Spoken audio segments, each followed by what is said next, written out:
더 큰 정치, 더 큰 평화, 더불어민주당 의정부시를 국회의원 이재강입니다.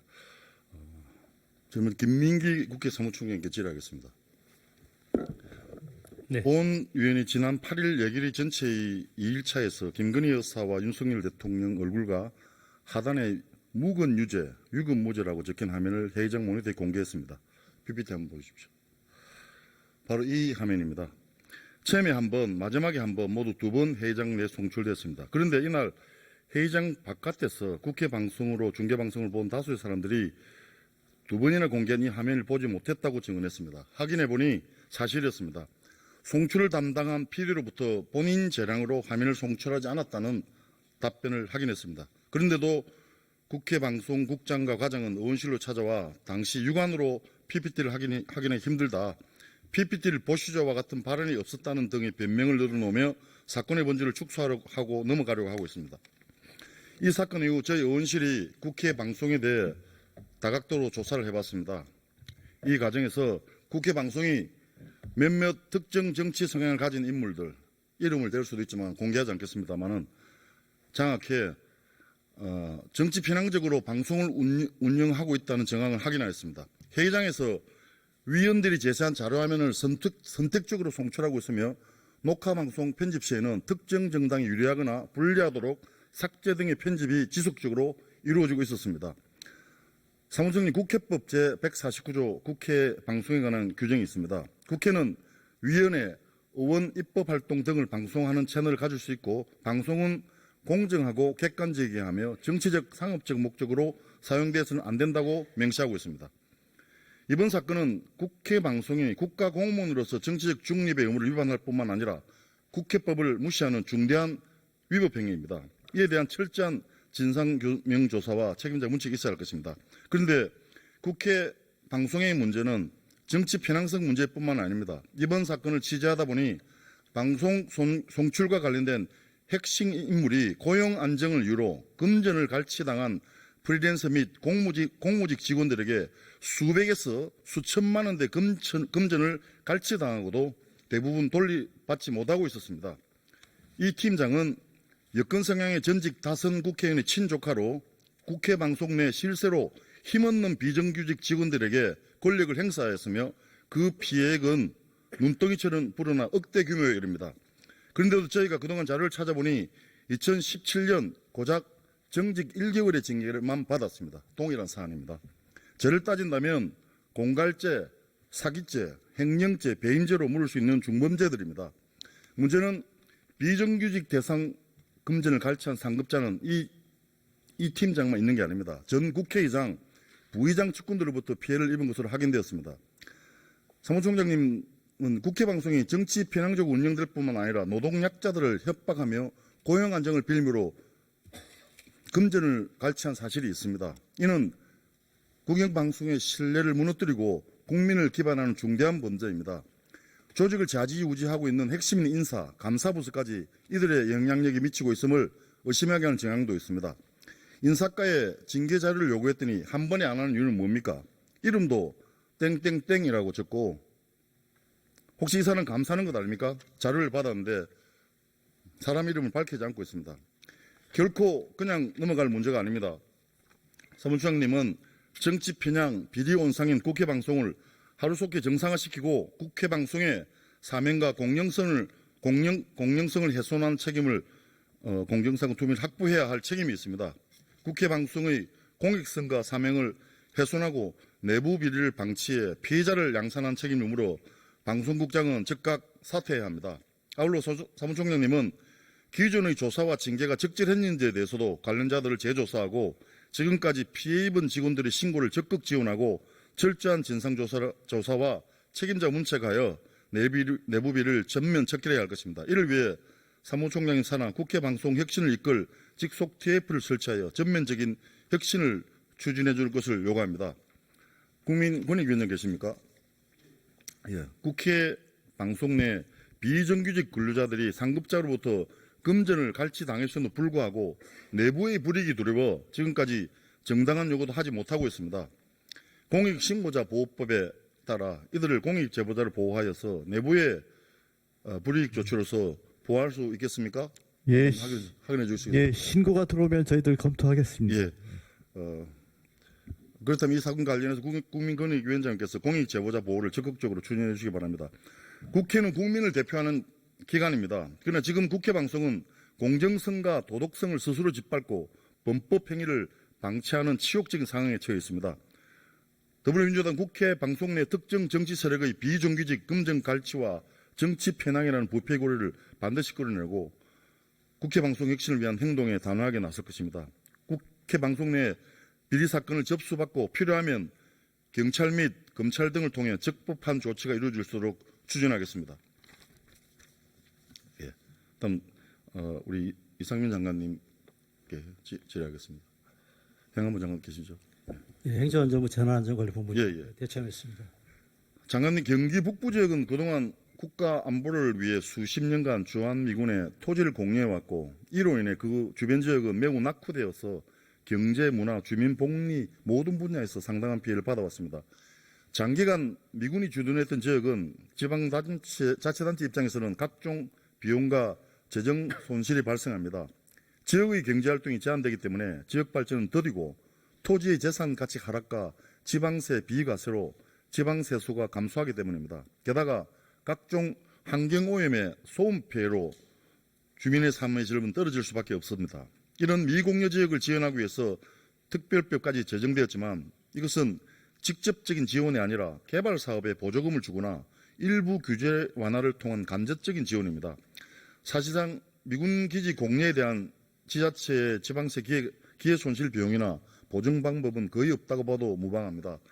미군 공여 구역법에 의한 지원 사업은 사업 비용의 일부를 국가가 지원하고 지방자치단체가 지방비를 부담하는 국고보조 사업과 유사한 행태를 하고 있어서 지방비 부담이 가중되는 문제가 있습니다. 그래서 공여구역 지원사업 예산도 덮어놓고 늘려달라고만 말씀드리고 싶지가 않습니다. 공유구역이 집중되어 있는 경기 북부 지자체들이 재정 상황이 좋지 않다는 것은 장관도 잘 아실 겁니다. PPT를 보시면 어제도 보여준 PPT지만 이들 재정 자립도를 보면 가장 사정이 나온 고양시, 구리시가 16위, 17위이고 나머지는 모두 20위권 밖입니다. 북부 지역이. 사정이 이러하니 공유구역 주변 지역 지원 사업을 예산을 더 늘려준들 경기 북부의 지자체들을 감당할 수는 있겠습니까? 더구나 정부의 부자 감세로 인한 세수 결손을 지방 교부세로 충당하려고 하니 가뜩이나 어려운 지자체들의 매칭 사업으로 이루어지는 주변 지역 지원 사업들을 수행하기가 쉽지 않을 것입니다. 그래서 이런 지원 방식은 국가 안보를 위해 발생한 희생과 손실에 대한 보상이라고 하기가 어려운 것입니다. 조세관면도 그렇습니다. 미군 공여구역법에는 회사를 설립하거나 공장을 이전하는 민간에게 타법에 의한 조세와 부담금을 감면할 수 있다는 조항이 있지만 실제로 조세특례제한법이나 지방세 특례제한법에 의해서 감면된 사례는 거의 없습니다. 기업을 유인할 수 있는 메리트가 거의 없다는 것입니다. 더구나 공여지역이 집중되어 있는 경기 북부의 경우 섬유, 인쇄, 가구 제조업 같은 저부가 가치 산업이 집중되어 있어서 성장 동력도 없고 그래서 경기 남부에 비해 모든 면에서 격차가 많이 벌어지고 있습니다. 그래서 중앙정부의 보다 근본적인 지원이 필요합니다. 당장 주변 지역 사업 예산들이 일부 삭감이 되었는데 이 중 최소한 급한 사업들을 원활하게 추진할 수 있도록 이런 부분들을 중앙정부에서 좀 신경 써서 챙겨봐 주셔야 되겠습니다. 무엇보다도 앞서 말씀드린 바와 같이 이런 지원 사업이 가지는 한계가 있으니 보다 근본적이고 직접적인 지원 정책을 강구해 주기를 당부하고 싶습니다. 계속해서 질의하겠습니다. 지역화폐 예산 진액 사건과 관련해서 행안부 장관에게 질의하겠습니다. 차관 지역화폐가 언제 도입되었습니까, 국장님? 2017년이죠. 예, 2018년도. 예. 2017년도에 도입됐습니다. 네네. 예. 어떤 목적으로 도입됐는지 아시죠? 예, 당시에. 지역 경제 활성화를 위해서. 예, 그렇습니다. 예. 지역 화폐 예산은 코로나 팬데믹을 거치면서 대폭 늘어났습니다. 2019년 884억에서 2020년 6,689억 원, 2021년에는 1조 2,522억원까지 증액됐습니다. 재난지원금을 지역 화폐로 지급했기 때문입니다. 이러한 노력으로 팬데믹 시기 경제가 상당히 위축되었음에도 불구하고 소비 부분에서 큰 효과가 나타났습니다. 당시 국회 예산정책처는 1차 긴급 재난지원금이 지급된 지역화폐 카드 사용 효과가 실제 소비보다 약 1.81배의 생산 유발 효과가 나타난다고 보고했습니다. 석 달가량 생산 유발 효과가 최대 17조 3,405억 원에 이르렀습니다. 국장님 이런 이야기 들어보셨습니까? 예, 참고로 저는 이제 본부장이고요. 네, 본부장님 들어보셨습니까? 예, 예, 말씀 들었습니다. 예, 예. 윤석열 정부 들어서 지역화폐 예산은 삭감되고 있습니다. 이유가 무엇입니까? 지역화폐의 이제 그 성과 효과에 대해서를 부정하는 것은 예, 전혀 아니고요. 다만 이제 그 발행 어떤 주체 방법에 있어서 온누리 상품권은 이제 중소기업부에서 그 소상공인 지원을 위해서 그 지원하고 있는 만큼 이제 그쪽에 더 집중하는 게 맞다는 거고요. 특히 이제 그 지역화폐 상품 같은 경우는 기본적으로 이제 지방사무입니다. 국가사무가 아니고 지방사무는 이제 지방자치단체 중심으로 진행하는 게 맞다는 그런 의견이 얘기했습니다. 저는 이 예산이 철저하게 정치적인 이유로 삭감되고 있는 보복 예산이라고 생각합니다. 지역화폐 경제 효과는 이미 여러 연구 결과로 입증되었습니다. PPT 한번 보십시오. 예. 지역화폐 경제적 효과를 산출한 연구 결과 소상공인 매출 전환율은 0.317입니다. 지출액의 31.7%는 지역화폐가 출시되지 않았더라면 대형마트, 백화점 및 온라인 쇼핑 등에서 지출되었을 금액입니다. 다시 말하면 31.7%가 소상공인 상점에서 더 지출되었다는 뜻입니다. 또 보십시오. 역내 소비 전환율은 0.168입니다. 그래프 PPT 보시죠. 지역화폐가 출시되지 않았다면 다른 지역에서 지출되었을 금액이라는 뜻입니다. 그만큼 해당 지역으로 돌아갔다는 것입니다. 다음 화면 한번 보시겠습니다. 위 추정 개수를 실제 사용액 통계 대예방 결과입니다. 대전 지역에서 20년 5월부터 22년 9월 지역화폐 온통 대전 전체 사용액은 4조 2,339억 원입니다. 이로 인한 순소비 증가분은 1조 881억 원에서 1조 2,066억 원, 소상공인으로 전환된 금액은 1조 3,336억 원, 역내 소비 전환 금액은 7,324억입니다. 국민들 역시 지역화폐의 경제 효과에 대해 체감하고 있습니다.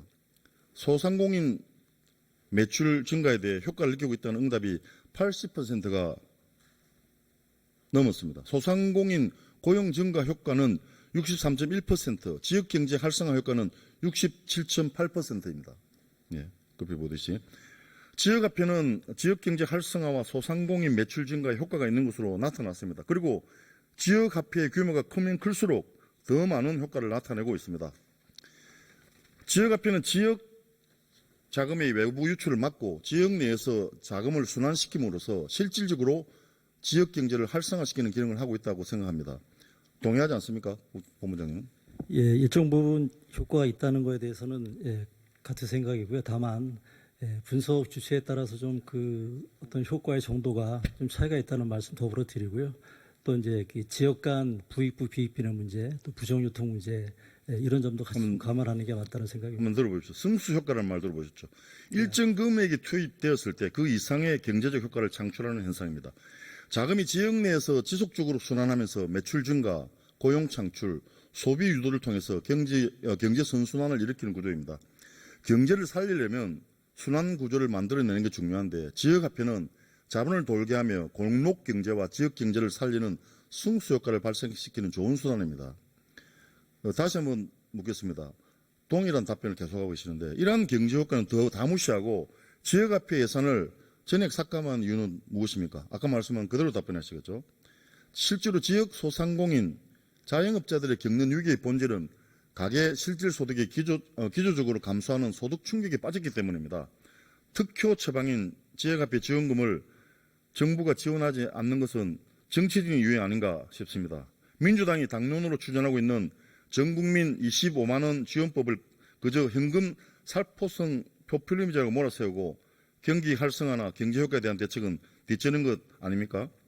이미 지역화폐를 발급받는 국민들이 대다수일 뿐더러 모바일 뱅킹과 핀테크 기술이 날로 발전하고 있는 상황에서 화폐를 다양화하는 것은 지극히 당연한 일입니다.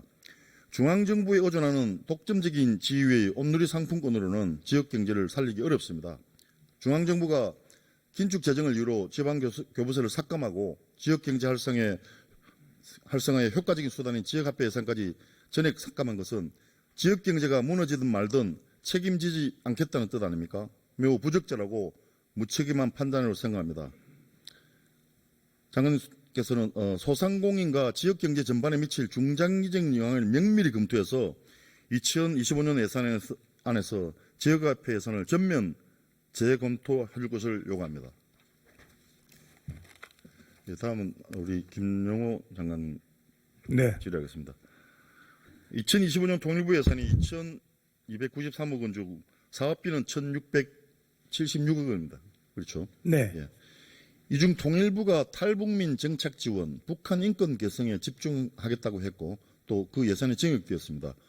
북한 인권 개선 관련 예산이 총 얼마입니까? 182억이죠. 네. 예. 지난해 104억에서 78억 늘었습니다. 75% 늘었습니다. 장관님, 통일부가 무슨 업무를 하는 부처는 아시죠? 네. 홈페이지에 게시되어 있습니다. 통일부는 통일 및 남북 대화, 교류, 협력, 인도 지원에 관한 정책의 수립, 북한 정세 분석, 통일 교육 홍보, 그 밖에 통일에 관한 사무를 관장합니다. 국민들께서도 그렇게 다 알고 있습니다. 그런데 본 의원이 외통위 국감에서도 확인하고 여러 번 지적했던 부분인데 윤석열 정부에서 통일부는 통일과 남북 대화, 교류 협력에 관한 사무를 관장한다기보다는 탈북민을 양산시켜서 북한 체제를 무너뜨리는 데 앞장서고 있다고 생각합니다. 윤석열 대통령이 발표한 통일 독트린에는 북한 주민 접근권 확대라는 말이 언급되었습니다. 북한 주민의 자유통일 열망을 촉진하기 위해서 주민들에게 정보를 유입시키겠다는 건데요. 라디오, USB 전단을 북한 주민들에게 뿌려서 그들 스스로 북한의 실상을 깨닫고 스스로 체제를 탈출하거나 무너뜨리게 하자는 것 아닙니까? 북한 주민 정보권 확대는 제가 늘 강조하자면 이건 대북 심리전 아닙니까? 장관께서는 이들에게 외부 정보를 유입하고 정보 접근권을 확대하는 것이 탈북의 주요한 이유라고 판단하십니까? 이 통일부와 그리고 우리 정부가 북한 정권을 전복시키는 그런 노력을 한다는 그것은 우리 정부의 정책이 아니라는 걸 다시 한번 말씀을 드립니다. 그리고 북한 인권과 관련해서는 2016년 여야가 초당적으로 북한 인권법을 통과시켰고 이 법에 따르게 되면은 북한 인권 정진 활동은 통일부가 주무부처로 하도록 해야 된다 이렇게 되어 있습니다. 최근에 한 행사에서 장관님이 직접 인천에서 통하나봄에서 2030 세대 탈북 이유를 K드라마와 같은 외부 정보 유입이라고 말씀하셨죠. 그리고 북한 주민에게 정보를 유입시키는 활동은 민간이 하고 통일부가 지원하겠다고 말씀했습니다. 그래서 통일부는 현행법 위반인 대북전단을 제재하지 않고 심지어는 통일부 예산이 지원되는 북한 자유주간 행사에 단체들이 대북전단을 날리고 있습니다. 북한 자유주간은 윤석열 정부 들어서 2년 연속 국정원 예산으로 통일부가 대신 집행한 것을 아시다시피 확인했지 않았습니까? 장관님, 국정원이 하는 이런 사업을 통일부가 예산을 써가면서 진행한다는 게 적절하다고 생각하십니까? 그 통일부가 지원한 그 민간단체 지원금이 전단 살포에 쓰여진 예는 없는 것으로 전번에도 의원님께 확인해서 말씀드린 바 있습니다. 제가 증거로 확인하지 않았습니까? 증권으로. 그렇게 부인하시면 안 됩니다. 국감에서도 지적했지만 북한 인권 증진 사업 보조금을 받는 단체들 중에는 위법적으로 대북 전단을 날리고 있는 단체들이 있습니다. 심지어 이들 가운데는 정치적으로 편향되어 있음에도 통일부 위원으로 위촉돼서 통일부 정책에 관여하고 정부 표상까지 받았습니다. 아까 말씀드린 북한 인권 개선이라는 명목으로 전년 대비 75% 늘었습니다. 통일부의 목적에 전혀 부합되지 않습니다. 북한 인권 개선 예산은 전액 삭감되어야 한다고 생각합니다. 정부 예산이 투입되면 그에 대한 성과가 나와야 하는데 북한 인권 개선은 그 효과를 측정할 수도 없습니다. 지표는 또 무엇이고 어떻게 측정할 수 있겠습니까?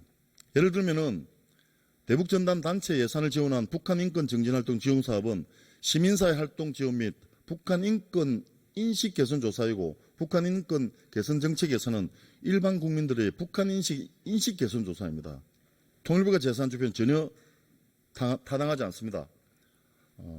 통일부가 북한 인권을 정진을 위해서 북한 자유인권 펀드 조성하고 있죠. 북한 인권 예산이 75%는 증가했는데도 예산이 모자라서 민간의 투자를 받겠다는 것 아닙니까? 도대체 어떻게 자금을 확보해서 어떻게 쓰겠다는 겁니까? 이 펀드 역시 대북전단 살포에 예산을 지원하는 것으로 밖에 보이지 않습니다. 북한 자유인 의원님, 이 북한 인권 정진 활동의 효과와 관련해서 한 가지 말씀드리면은 최근 탈북한 북한 외교관인 이 일규 참사의 증언에 따르게 되면은 우리 정부와 국제사회가 해외에서 국제기구를 통해서도 다른 방식으로 하는 인권 정진 활동이 해외에 있는 북한 대사관을 통해서 평양에 있는 북한 외무성에 보고가 되고 또 북한 외무성이 그것을 김정은 위원장에 직접 보고를 하고 김정은 위원장이 또 그것을 해외 공간에 일일이 지시하는 그런 것이 증언을 통해서 확인이 되었습니다. 이런 걸 보면은 인권 정진 활동에 효과가 있다고 하는 점을 제가 말씀드리고 싶습니다.